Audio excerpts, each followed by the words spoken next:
Hello there. My name is Bridger Hibbert, and I am an adult fan of LEGO, or AFOL, AFOL. My channel's purpose is not only show my custom LEGO projects that I would want officially made by LEGO, but also inspire people's imagination and creativity. Another great source for that is LEGO Ideas, a website that allows LEGO builders an opportunity to submit custom projects for a chance for LEGO to have it officially made into an official LEGO set. As long as you follow the guidelines, anything that you build at home with bricks or online can become a participant in this universal contest. Unlike my previous projects, my latest edition isn't related to a movie-based franchise like Star Wars or The Lord of the Rings, but a series of books called The Wheel of Time. For those of you who have not read the books, I will try to be as spoiler-free as possible. And for those who have read the books, if you decide to comment, please be aware and don't spoil the story for those who haven't had a chance to read the books or watch the TV series when it comes out. Let's begin. The wheel of time turns, and with each new age, a man called the Dragon is again reborn.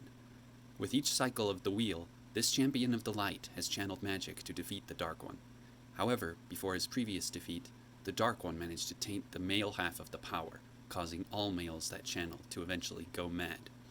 In the Third Age, the Aes Sedai, Moraine Damodred, and her warder, Alan Mandragoran, come across three young men named Perrin Aribara, Mat Cauthon, and Rand al'Thor. Though unaware of the paths and abilities of the other two, they know that one of them is the legendary hero, who is destined to either defeat the Dark One and save the world, or succumb to madness and destroy it. When I finished this epic fantasy in 2014, I enjoyed it so much that I built 14 displays to replicate the artwork on the covers.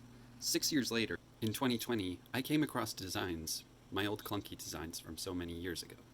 I decided to rebuild them all, though there are only two that I decided to submit for my project. They were based off of the front covers of the 1st and 14th books of the series.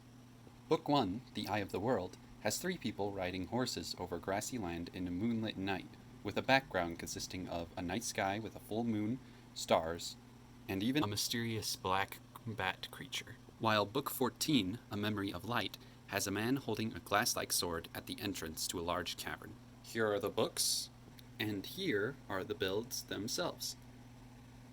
Each display contains 5 parts: the base, the display, the background, the details, and the numbers. The bases are both 18 stud by 18 stud builds, with some Technic bricks in the side, regular bricks, black sloped bricks, black cheese slope pieces, black tiles, and even a small 2x1 black jumper plate, though quite frankly, it is actually meant for more of just a centerpiece rather than any particular function. It allows for a sense of uniformity between the builds, even though they have completely different structures and outlines. It also just occurred to me that even having this kind of font style printed onto these black sloped pieces would actually be really neat. Just say the Eye of the World or something. Next up is the display, where the actual replication comes in with minifigures and other props. The Eye of the World display includes 3 minifigures: Moraine Damodred, Lan, and Rand al'Thor. Moraine has a small brown staff, a narrow cape, and a ring piece to represent the ring of the Aes Sedai. Lan has a helmet with a small crest, and also gunmetal breastplate, and dark brown legs and arms with brown hips and brown hands. And Rand has a sword, which is held in position by a small shoulder bag.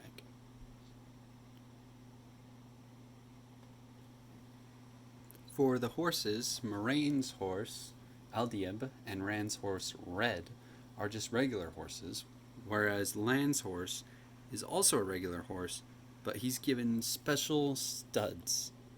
Well, bricks, black bricks, to really give the impression of him being on a taller horse.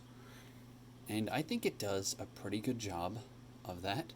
Also, his horse is one of those special adjustable horses, so that you can actually position him just right, so that you can capture just the right angle to replicate what is on the book cover. These are then strategically placed so that you can replicate what is on the cover. Land's horse, even though it has these tall bricks, you need to be able to see it. So you'd put them on this high ground here. And then Moraine, because she has the smaller horse, she has to line up with Land just a little bit, but you bring her back by a stud.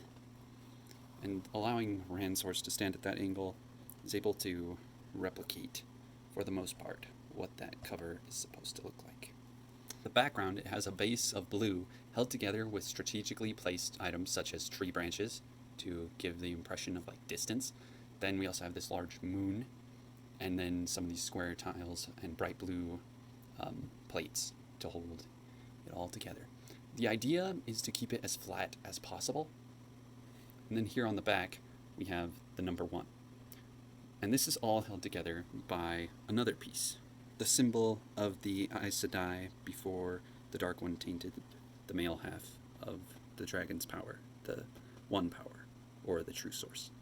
And it's almost like a yin and yang, but it's held together with this big brick. I doubt LEGO makes this piece anymore, but it's got double studs on either side so that you can attach something like this on one side and then have more studs to attach like another. And that's really the foundation of what holds this whole thing together. And there you go. I also added like these little green pieces just to kind of give a bit more color to the back. So it's just blue, black, and white. It all comes together like this. And then you just center it, place it, and there you have it. There is the Eye of the World. Now, Marie of the Light display only includes one minifigure, the Dragon Reborn himself. He has a scabbard holster with a small dagger and a chrome sword, a mold which was commonly used when I was growing up, but all of the chrome was scratched off. Completely unintentional, I assure you. But it replicates the sword on the cover perfectly. With the round hilts on the handguard, and then there's also the slight bend in the blade. I thought it looked pretty good. I honestly chose this sword more because of the Fancy Scabbard, and you can't really tell if it's a sword or a knife from this angle. But something that is different is, unlike usual minifigures, his arms are not a common left and right arm. Instead, it's actually 2 right arms, giving it that slightly bent look, and it allows him to replicate the pose on the cover. Although, it is pretty interesting to see what poses you can do with this angle. And even though it is covered, the cavern does have some little side detail greebling, just to give the impression that it is within a rock. I like this side better, though. And that's why this side is covered. Easily removable wall, but it's not meant to necessarily be sturdy. You can also take off these black tiles and instead put it here, and then use the black bricks for other purposes. I can't imagine what, but that would be up to you as the builder to decide. So when we take a look in the cavern, we can see a few things like stalactites on the inside. Now you can kind of see some of the stalactites from the front. I know it seems a little odd that the complete background part is pitch black, and that was because I built such a well-rounded cavern, and so that there's no light. But I think that actually is more accurate to what is seen on the cover, because there's more light in the front, as inside the cavern, than the outside, which is slowly dimming. But alright, let's look at the background. Admittedly, this background is a little bit smaller in scale. It should have at least 2 more plates up, but I decided not to do that because it's covered by something that already is up to that height. So, kind of fitting. But you have some gray cloud here. This was just a mix of trying to get some sky and terrain. I'm proud of this, at least. This is a gold rounded tile that actually is able to give the impression of the sun or the moon shining in the background. And even dimmed, you can see it. And you can still kind of see that little glint, which was kind of the idea. Alright, let's move on to the back. So here again is the brick built number 14. I forgot to show this before, but you also have this black jumper, which is inserted into one of these areas. And so it gives it that nice crooked angle. I also wanted the numbers to be a particular height, and I chose 7 studs. It seemed good. And then there's these studs, which actually make up for this. This is supposed to represent the Wheel of Time logo, essentially, but brick built. It is built of a lot of jumper cables and some discs to really give that centered infinity symbol impression. It's built on top of another, and there's even another jumper plate with a snake head. The snake is supposed to be eating its own tail, and while it doesn't really show a fang on the book cover, I think it just kind of makes it look more like a snake. Ideally, if it was gold, that would be better.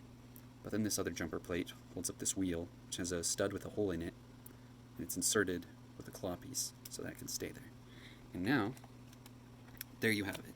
You stick them together. Obviously, you can actually display it from the back if you wanted, and use just the symbols. But you can see the differences in height there. But ideally, it should be up to here.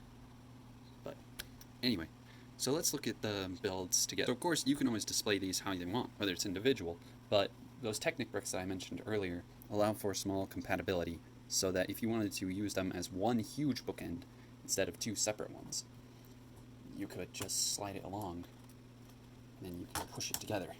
And then it will blend, because it's all black, and it gives that uniformity. And years since The Eye of the World actually was released in 1990. So maybe on the side there could be something like, I don't know, a big sticker or something that says 30th anniversary and 1990 to 2020 on the other one. I don't know. I mean, there's been recent 20 years of LEGO and Star Wars, or 40 years of The Empire Strikes Back celebration printed bricks, so why not? But anyway, here are the bookends fulfilling their purpose. So if you guys want to see this become a reality, simply LEGO the Wheel of Time, and my project should be one of the first ones to come up. You will be able to click into the website, and then you have the chance to comment, look at the updates, and even another summary. But I have to admit, the time I'm making this video, it has achieved a lot of progress so far. 45 supporters, and there's 36 days left. So achieve 100 at least to gain another 365 days, even though the main end game is 10,000 supporters. So if you want to tell your friends about this and spread the word, feel free. We need so much for watching, and as they say in the old tongue, Kisarai Tiwancho.